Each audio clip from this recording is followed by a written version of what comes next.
DCM D K Shivakumar ಅವರಿಗೆ CM ಕುರ್ಚಿಯದ್ದೇ ಚಿಂತೆ ಆಗ್ಬಿಟ್ಟಿದೆ, ಟೆನ್ಷನ್ ಆಗ್ಬಿಟ್ಟಿದೆ. ಯಾಕಂದರೆ ಆ ಒಂದು ಕುರ್ಚಿಯ ವಿಚಾರ ಇನ್ನೂ ಕೂಡ ಗೊಂದಲವಾಗಿದೆ. ಏನಾಗುತ್ತೋ ಏನಿಲ್ವೋ, ಚೇಂಜ್ ಆಗ್ತಾರೋ ಇಲ್ವೋ, ಹೈಕಮಾಂಡ್ ಒಪ್ಪಿಗೆ ಕೊಡುತ್ತೋ ಇಲ್ವೋ, ಇದೇ ಟೆನ್ಷನ್ ಆಗ್ಬಿಟ್ಟಿದೆ. ಪ್ರತಿದಿನ ಕೂಡ ಡಿ ಕೆ ಶಿವಕುಮಾರ್ ಅವರು ಪ್ರತಿದಿನ ಕೂಡ ಸಿಎಂ ಕುರ್ಚಿಯ ಬಗ್ಗೆ ಯೋಚನೆ ಮಾಡ್ತಾ ಇದ್ದಾರೆ, ಟೆನ್ಷನ್ ಆಗ್ತಾ ಇದೆ. ವರಿಷ್ಠರು ಏನು ಹೇಳ್ತಾ ಇದ್ದಾರೆ, ಆದರೆ ಸಿಎಂ ಕುರ್ಚಿಯನ್ನು ಪಡೆಯಲು ಡಿ ಕೆ ಇಲ್ಲದಂಥ ಒಂದು ಕಸರತ್ತುಗಳನ್ನು ಮಾಡ್ತಾ ಇದ್ದಾರೆ, ಪ್ರಯತ್ನ ಮಾಡ್ತಾ ಇದ್ದಾರೆ ಸತತವಾಗಿ. ಸಿಎಂ ಗದ್ದುಗೆ ಏರಲು ಡಿ ಕೆ ಶಿವಕುಮಾರ್ ಮಾಡ್ತಿದ್ದಾರೆ ತಂತ್ರಗಾರಿಕೆಗಳು. ಮತ್ತೆ ಈಗ ದೆಹಲಿಗೆ ಭೇಟಿಗೆ ಸಜ್ಜಾಗಿದ್ದಾರೆ DCM ಡಿ ಕೆ ಶಿವಕುಮಾರ್. ಹೋಗೋಕೆ ಸೋನಿಯಾ ಗಾಂಧಿ ಬಳಿ ಸಮಯ ಕೇಳಿದಾರಂತೆ DCM. ಮಲ್ಲಿಕಾರ್ಜುನ್ ಖರ್ಗೆ ಆಯಿತು, ರಾಹುಲ್ ಗಾಂಧಿ ಆಯಿತು, ಈಗ ಸೋನಿಯಾ ಗಾಂಧಿ. ಖರ್ಗೆ ಸುರ್ಜೇವಾಲಾ ಭೇಟಿಯಿಂದ ಏನು ಫಲಿಸದಂತಹ ಒಂದು ಪ್ರಾರ್ಥನೆ ಏನಿದೆ, ಈಗ ಸೋನಿಯಾ ಗಾಂಧಿ ಬಳಿ ಹೋಗ್ತಾ ಇದ್ದಾರೆ. ಈಗ DKಶಿಯಿಂದ ಅಂತಿಮವಾದಂತಹ ಒಂದು ಹಂತದ ಕಸರತ್ತು ನಡೀತಾ ಇದೆ. ಸೋನಿಯಾ ಗಾಂಧಿ ಭೇಟಿಗೆ ಅವಕಾಶ ಏನಾದರೂ ಸಿಕ್ಕರೆ ಏನು ಮಾತನಾಡ್ತಾರೆ ಅಂತ ಸೋನಿಯಾ ಗಾಂಧಿ ಒಂದು ಬುಲಾವ್ಗೆ ಕಾಯ್ತಾ ಇರೋದು DK ಶಿವಕುಮಾರ್.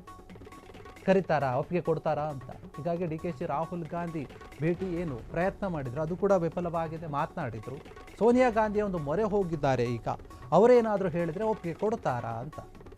ಸಿಎಂ ಕುರ್ಚಿ ಆಸೆ ಸೋನಿಯಾ ಮುಂದಿಡಲು DKಶಿ ಪ್ರಯತ್ನವನ್ನು ಮಾಡ್ತಾ ಇದ್ದಾರೆ. ನಿನ್ನೆ ರಾಹುಲ್ ಸಿಗದ ಕಾರಣ ಬೆಂಗಳೂರಿಗೆ ಬಂದಿದ್ದಾರೆ ವಾಪಸ್.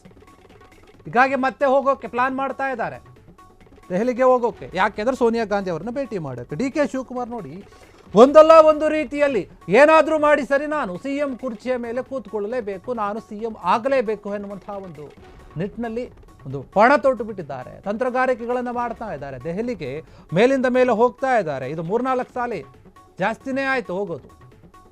ರಾಹುಲ್ ಗಾಂಧಿ ಅವರ ಒಂದು ಭೇಟಿಗೆ ಅವಕಾಶವನ್ನು ಕೇಳಿದ್ರು, ಆದರೆ ಅವರು ಸಿಕ್ಕಿಲ್ಲ. ಹೀಗಾಗಿ ಸೋನಿಯಾ ಗಾಂಧಿ ಅವರ ಬಳಿ ಆದರೂ ಮಾತನಾಡೋಕೆ ಅವಕಾಶವನ್ನು ಕೊಡಿ, ನನ್ನ ನಿಲುವು ಏನಿದೆ ನಾನು ಅದರ ಬಗ್ಗೆ ಮಾತನಾಡಬೇಕು, ಹೇಳಬೇಕು, ಪ್ರಾರ್ಥನೆಯನ್ನು ಮಾಡಿಕೊಳ್ಬೇಕು. ಅವರು ಹೋಗ್ತಾರೋ ಬಿಡ್ತಾರೋ ಅದು ಸೆಕೆಂಡ್ರಿ. ಆದರೆ ನನ್ನ ನಿರ್ಧಾರವನ್ನು, ನನ್ನ ಮನಸ್ಸಲ್ಲಿರುವಂತಹ ಒಂದು ವಿಷಯವನ್ನು ನಾನು ಹೈಕಮಾಂಡ್ ಜೊತೆ ಹೇಳಬೇಕು, ಮಾತನಾಡಬೇಕು, ನಾಯಕರಿಗೆ ತಿಳಿಸಬೇಕು. ಆಮೇಲೆ ಅವರು ಏನು ಹೇಳ್ತಾರೋ ಅದಕ್ಕೆ ನಾನು ಕಾಯ್ತೀನಿ. ಯಾಕಂದರೆ ಪ್ರತಿ ಬಾರಿ ಸಿಎಂ ಕುರ್ಚಿಯ ಒಂದು ವಿಚಾರಣೆ ಬಂದಾಗ, ಬದಲಾವಣೆಯ ವಿಚಾರ ಬಂದಾಗ ಗೊಂದಲದ ಹೇಳಿಕೆಗಳನ್ನು ಕೊಡ್ತಾನೆ ಬರ್ತಾ ಇದ್ದಾರೆ. ದಿನಕ್ಕೊಂದು ರೀತಿಯ ಹೇಳಿಕೆಗಳು. ಯಾಕೆಂದರೆ ಸ್ಪಷ್ಟವಾಗಿಲ್ಲ ಈ ಒಂದು ವಿಚಾರ. ಒಂದು ಸಲ CM ಸಿದ್ದರಾಮಯ್ಯ ಅವರೇ ಮುಖ್ಯಮಂತ್ರಿಯಾಗಿ ಮುಂದುವರೆದ್ರೆ ಏನು ತಪ್ಪು ಅಂತ ಕೇಳ್ತಾರೆ. ಇನ್ನೊಂದು ಸಲ ಇಲ್ಲ, ನಾನು ಕೂಡ ಆಕಾಂಕ್ಷಿ, ನಾನು ಯಾಕೆ ಆಗಬಾರ್ದು, ಆದರೆ ಏನು ತಪ್ಪು ಅಂತ ಕೇಳ್ತಾ ಇದ್ದಾರೆ. CM ಸಿದ್ದರಾಮಯ್ಯ ಅವರು ಸಮರ್ಥರಿದ್ದಾರೆ, ಅವರೇ ಮುಂದುವರಲಿ, ಯಾರು ಬೇಡ ಅಂತಾರಂತ ಆ ಥರ ಹೇಳ್ತಾರೆ. ಇನ್ನೊಂದು ಕಡೆ DK ಶಿವಕುಮಾರ್ ಅವರ ಒಂದು ಸಹೋದರ ಹೇಳ್ತಾರೆ, ಇಲ್ಲ ನಮ್ಮಣ್ಣ CM ಆಗೇ ಆಗ್ತಾರೆ, ಅದನ್ನು ತಪ್ಪಿಸೋಕ್ಕಾಗಲ್ಲ ಅಂತ ಹೇಳ್ತಾರೆ. ಆಮೇಲೆ ಇನ್ನೊಂದು ಮಾತಾಡ್ತಾರೆ, ಇಲ್ಲ DK ಶಿವಕುಮಾರ್ ಅವರ ಹಣೆ ಬರದಲ್ಲಿ CM ಆಗೋದಿದ್ರೆ ಅವ್ರು ಆಗ್ತಾರೆ, ಇಲ್ಲಂತಂದ್ರೆ ಇಲ್ಲ ಅಂತ. ಈ ರೀತಿಯಾಗಿ ಒಂದಾದ ನಂತರ ಒಂದು ಏನಾಗ್ತಾ ಇದೆ ಅಂದರೆ ಗೊಂದಲವಾದ ಹೇಳಿಕೆಗಳನ್ನು ಕೊಡ್ತಾ ಇರೋದ್ರಿಂದ ಕಾಂಗ್ರೆಸ್ನಲ್ಲಿರುವಂತಹ ಒಂದು ನಾಯಕರಿಗೆ ಗೊತ್ತಾಗ್ತಾ ಇಲ್ಲ CM ಕುರ್ಚಿಯ ಒಂದು ಬದಲಾವಣೆ ವಿಚಾರ ನಿಜಕ್ಕೂ ಆಗುತ್ತಾ ಇಲ್ವಾ. ನವೆಂಬರ್ ಕ್ರಾಂತಿ ಅಂತಿದ್ರು, ನವೆಂಬರ್ ತಿಂಗಳು ಅರ್ಧಕ್ಕೆ ಬಂತಾಗಲೇ, ಇವತ್ತು 19ನೇ ತಾರೀಕು, ಇನ್ನೇನು 11 ದಿನ ಇದೆ ಅಷ್ಟೇ.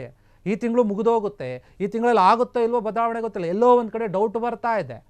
ಒಂದು ವೇಳೆ ಈಗ ಆಗಿಲ್ಲ ಅಂದರೆ ಇನ್ನೊಂದು ಕೆಲ ತಿಂಗಳುಗಳ ಕಾಲ ಮುಂದಕ್ಕೆ ಹೋಗುವಂಥ ಒಂದು ಸಾಧ್ಯತೆ ಇದೆ. ಏನೋ ಸಂಕ್ರಾಂತಿ ಆದಮೇಲೆ ಅಂತ ಏನೋ ಹೇಳ್ತಾ ಇದ್ದಾರೆ, ಅದು ನಿಜಾನೋ ಸುಳ್ಳೋ ಗೊತ್ತಿಲ್ಲ. ಆದರೆ ಈಗ ಸದ್ಯಕ್ಕೆ ಈ ತಿಂಗಳಲ್ಲಿ ಏನೋ ಒಂದು ಬದಲಾವಣೆ ಆಗುತ್ತೆ, ಆಗಬೇಕು ಅಂತ ಏನು ಕಾಯ್ತಾ ಇದ್ರು, ಆ ಒಂದು ವಿಚಾರವಾಗಿ ನಿಜಕ್ಕೂ ಕೂಡ ಎಲ್ಲೋ ಒಂದು ಕಡೆ ಯಾವ ಬದಲಾವಣೆಗಳು ಇಲ್ಲ ಅನ್ನಿಸ್ತಾ ಇದೆ. DK ಶಿವಕುಮಾರ್ ಅವರ ಒಂದು ಆಸೆಗೆ ತಣ್ಣೀರು ಎರಚ್ತಾ ಹೈಕಮಾಂಡ್ ಎನ್ನುವಂತಹ ಪ್ರಶ್ನೆ ಈಗ ಅವ್ರ ಮುಂದೆ. ಹೀಗಾಗಿ ಸತತವಾಗಿ ಕೈ ಬಿಡದೆ ಪ್ರಯತ್ನವನ್ನು ಮಾಡ್ತಾನೇ ಇದ್ದಾರೆ. ದೆಹಲಿಗೆ ಹೋಗ್ತಾ ಇದ್ದಾರೆ, ಒಬ್ಬರಲ್ಲ ಒಬ್ಬರು ನಾಯಕರನ್ನು ಭೇಟಿ ಮಾಡ್ತಾ ಇದ್ದಾರೆ. ಪ್ರಿಯಾಂಕಾ ಏನಿದು ಪ್ರಿಯಾಂಕಾ ಖರ್ಗೆ ಅಲ್ಲ, ಪ್ರಿಯಾಂಕಾ ಇದು ಗಾಂಧಿ ಏನಿದ್ರ ಅವರು ಈಗ ಕರ್ನಾಟಕಕ್ಕೆ ಬರ್ತಾ ಇದ್ದಾರೆ. ಅವರು DK ಶಿವಕುಮಾರ್ ಅವರ ಒಂದು ವಿಚಾರವಾಗಿ ಬರ್ತಿದ್ದಾರೋ ಅಥವಾ ಬೇರೆ ಗೊತ್ತಿಲ್ಲ, ಆದರೆ ಅವ್ರು ಬರ್ತಾ ಇದ್ದಾರೆ. ಇದಕ್ಕೂ ಮುನ್ನ ಈಗ ಸೋನಿಯಾ ಗಾಂಧಿ ಅವ್ರನ್ನ ಮೀಟ್ ಮಾಡ್ತೀನಿ ನಾನು ಅಂತ ಹೇಳ್ತಾ ಇದ್ದಾರೆ. ರಾಹುಲ್ ಗಾಂಧಿ ಸಿಕ್ಕಿಲ್ಲ, ಅದಕ್ಕೋಸ್ಕರ ಅವ್ರಿಗಾದ ಅವಕಾಶ ಕೊಡಿ.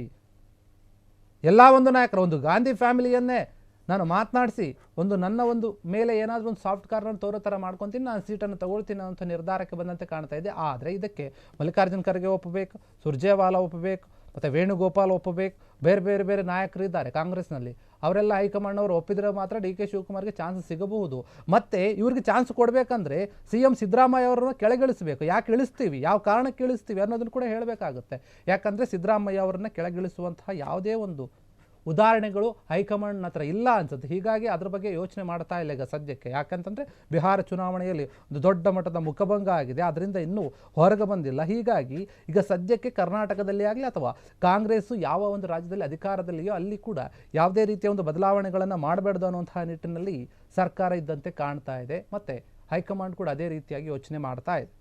ಹೀಗಾಗಿ ಡಿ ಕೆ ಶಿವಕುಮಾರ್ ಅವರ ಒಂದು ಪ್ರಯತ್ನಗಳನ್ನು ಸತತವಾಗಿ ಮಾಡ್ತಾ ಇದ್ದಾರೆ. ಈ ಒಂದು ವಿಚಾರವಾಗಿ ಯಾರು ಏನು ಹೇಳಿದ್ರು ಸರಿ, ನನ್ನ ನಿಲುವು ಸ್ಪಷ್ಟವಾಗಿದೆ, ನಾನು ಪ್ರಯತ್ನ ಮಾಡ್ತೀನಿ, ಹೈಕಮಾಂಡ್ ಏನು ಹೇಳುತ್ತೋ ನೋಡ್ತೀನಿ, ಅಂತಿಮದವರೆಗೂ ಕೊನೆ ಕ್ಷಣವರೆಗೂ ಕೂಡ ನಾನು ಏನು ಈ ಒಂದು ಕುರ್ಚಿಗಾಗಿ ಹೋರಾಟವನ್ನು ಮಾಡ್ತೀನಿ, ನನಗೆ ಬೇಕೇ ಬೇಕು ಅನ್ನುವಂಥ ರೀತಿಯಲ್ಲಿ ಪಟ್ಟಿಡಿದು ಕೂತ್ಕೊಂಡಂತೆ ಕಾಣ್ತಾ ಇದೆ. ಹೀಗಾಗಿ ಈಗೇನು ರಾಹುಲ್ ಗಾಂಧಿ ಅವರು ಸಿಕ್ಕಿಲ್ಲ ಅಲ್ವಾ, ಹೀಗಾಗಿ ಸೋನಿಯಾ ಗಾಂಧಿ ಆದರೂ ಸಿಗಲಿ, ಅವ್ರ ಜೊತೆ ನಾನು ಮಾತನಾಡ್ತೀನಿ ಅಂತ ಹೇಳಿ ಡಿ ಕೆ ಶಿವಕುಮಾರ್ ಹೇಳಿದಂತೆ ಕಾಣ್ತಾ ಇದೆ ಈ ಒಂದು ವಿಚಾರವಾಗಿ. ಹೀಗಾಗಿ ಡಿ ಕೆ ಶಿವಕುಮಾರ್ ಏನಿದ್ದಾರೆ, ಸತತವಾಗಿ ಅಣ್ಣ ತಮ್ಮಂದಿರು ಇಬ್ಬರು ಕೂಡ ಪ್ರಯತ್ನ ಮಾಡ್ತಾ ಇದ್ದಾರೆ, ಹೈಕಮಾಂಡ್ ನಾಯಕರ ಜೊತೆ ಹೋಗಿ ಮಾತನಾಡುವಂಥ ಕೆಲಸವನ್ನು ಮಾಡ್ತಾ ಇದ್ದಾರೆ. ಹೀಗಾಗಿ ಎಲ್ಲೋ ಒಂದು ಕಡೆ ಹೈಕಮಾಂಡ್ ಈ ಒಂದು ನಾಯಕರ ಒಂದು ಬೇಡಿಕೆಗೆ ಏನಾದರೂ ಒಂದು ರೀತಿಯಲ್ಲಿ ಪಾಸಿಟಿವ್ ಆಗಿ ರೆಸ್ಪಾನ್ಸ್ ಮಾಡುತ್ತಾ ಇಲ್ಲ, ಈ ಒಂದು ಪ್ರಶ್ನೆ ಇರುವಂಥದ್ದು ಮುಂದೆ. ಹೀಗಾಗಿ ಡಿ ಕೆ ಶಿವಕುಮಾರ್ ಏನು ಮಾಡ್ತಾರೆ, ಸತತವಾಗಿ ಪ್ರಯತ್ನ ಮಾಡ್ತಾ ಇದ್ರು ಕೂಡ ಯಾವುದು ಫಲಿಸ್ತಾ ಇಲ್ಲ, ಮುಂದೆ ಏನು ಮಾಡ್ತಾರೆ ಅಂತ ಕಾದು ನೋಡಬೇಕಷ್ಟೇ. ಕ್ಷಣ ಕ್ಷಣದ ಸುದ್ದಿಗಳಿಗಾಗಿ ಫ್ರೀಡಂ ಟಿವಿ ಸಬ್ಸ್ಕ್ರೈಬ್ ಮಾಡಿ, ಲೈಕ್ ಮಾಡಿ ಹಾಗೂ ಫಾಲೋ ಮಾಡಿ.